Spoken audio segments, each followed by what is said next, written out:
मैंने तुम्हें बता दिया कि तुम इंग्लिश में पास कैसे हो सकते हो। उसके बाद अब तुम्हारी मर्जी भाई, तुम्हें जो करना है वो करो। सो हेलो मेरे गुल्लो, कैसे हो? मुझे पता है अच्छे हो गए, लेकिन वो सब छोड़ो, पहले मुझे ये बताओ कैसा गया तुम्हारा साइंस का एग्जाम। बताओ बताओ कैसा गया?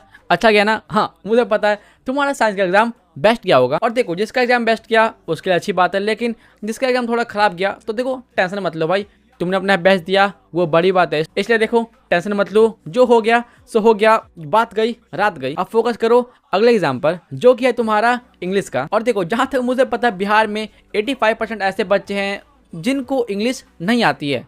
हाँ और ये सच्चाई है। और जरा सोचो जिन बच्चों को इंग्लिश आती नहीं है उनको इंग्लिश से कितना डर लगता होगा।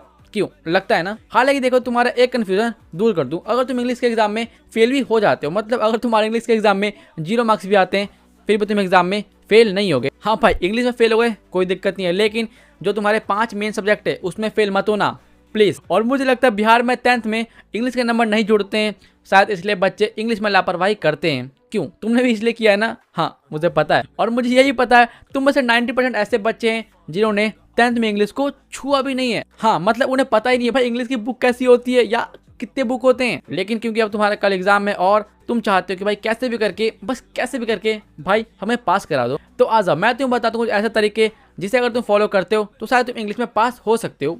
हाँ शायद बीच हाँ शायद अगर तुमने इंग्लिश नहीं पढ़ी है तब शायद पास हो सकते हो, लेकिन अगर तुम इंग्लिश पढ़ी है तो भाई तुम डेफिनेटली पास होने वाले हो। तो पहला टिप, मान लो तुमने इंग्लिश के बुक को छुआ भी नहीं है। हाँ छुआ भी नहीं है तो तुम्हें क्या करना है, इंग्लिश के एग्जाम में MCQ में तुम्हें इंग्लिश वाले क्वेश्चन होते हैं जो MCQ होते हैं इंग्लिश के, उसको नहीं बनाना है, तुम्हें बनाना है ग्रामर सेक्शन। अब देखो मैं मानता हूँ तुमने 10th की इंग्लिश को नहीं पढ़ा है, लेकिन तुमने आज से पहले कभी न कभी ग्रामर तो पढ़ा ही होगा। क्यों भाई? थोड़ा बहुत तो पढ़ा है ना। और अगर तुमने ग्रामर पढ़ा है तो बिलीव मी तुम्हें सारे क्वेश्चन इजीली बन जाएंगे, सारे नहीं तो मतलब जितना बनाना होगा उतना बन जाएगा, क्योंकि 10th का इंग्लिश इजी होता है भाई, बहुत इजी होता है। देखो तुमसे ग्रामर में जितने क्वेश्चन बनते हैं उतना बना देना प्लीज। लेकिन यार फिर भी कुछ बच जाए तो तुम्हें आना है बुक के MCQ में और आते ही वहां पर तुक्का मारना स्टार्ट कर देना है। हाँ तुक्का मारना स्टार्ट कर देना, क्योंकि देखो अब तुम्हारे पास कोई ऑप्शन बचा ही नहीं है, इसलिए क्वेश्चन छोड़ने से अच्छा है तो भाई तुम तुक्का मार दो, क्या पता 1-2 क्वेश्चन सही चला जाए। लेकिन यहाँ पहले ट्राई करना है कि तुम MCQ में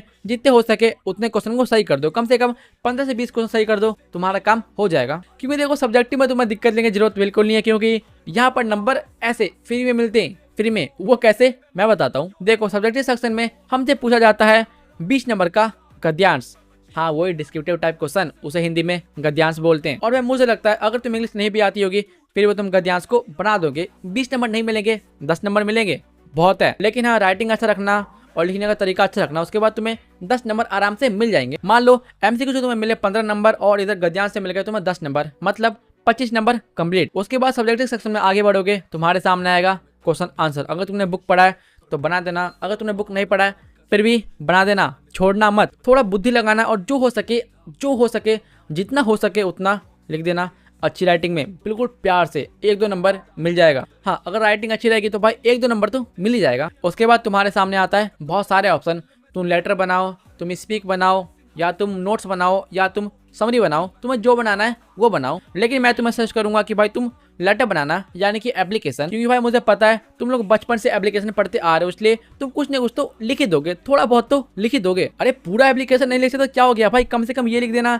टू द प्रिंसिपल, ये school, date, subject, your obediently student, name, class, signature, इतना लिख दो, तुम्हें 2 नंबर मिल जाएंगे।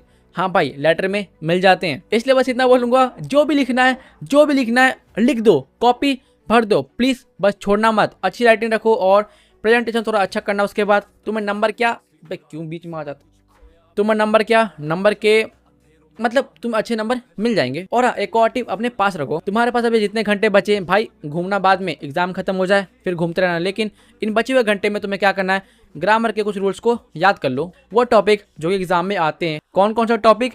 Preposition, active voice, passive voice and क्या कहते हैं उसे, एडजेक्टिव एंड एडवर्ब, ये सारे क्वेश्चन मतलब एग्जाम में आते हैं। इसलिए बचे हुए कुछ घंटे में भाई यूट्यूब पे जाओ और उनका 100 ट्रिक देख लो, तुम्हारे लिए बहुत प्रॉफिट होगा, इसलिए प्लीज जाओ, टाइम वेस्ट मत करो। तो ठीक है गुल्लो, जाओ, तुम इंग्लिश में पास होना है कि फेल होना है ये भाई तुम्हारे पर डिपेंड करता है। मैंने तुम्हें बता दिया कि तुम इंग्लिश में पास कैसे हो सकते हो, उसके बाद अब तुम्हारी मर्जी भाई, तुम्हें जो करना है वो करो। तो ठीक है, एग्जाम के लिए बेस्ट ऑफ लक, बहुत बड़ा वाला बेस्ट ऑफ लक, और जाओ फोड़ दो, मतलब रगड़ दो, फाड़ दो, नहीं फाड़ना मत। और हाँ तुम्हारा टाइम निकले, सॉरी, बाय।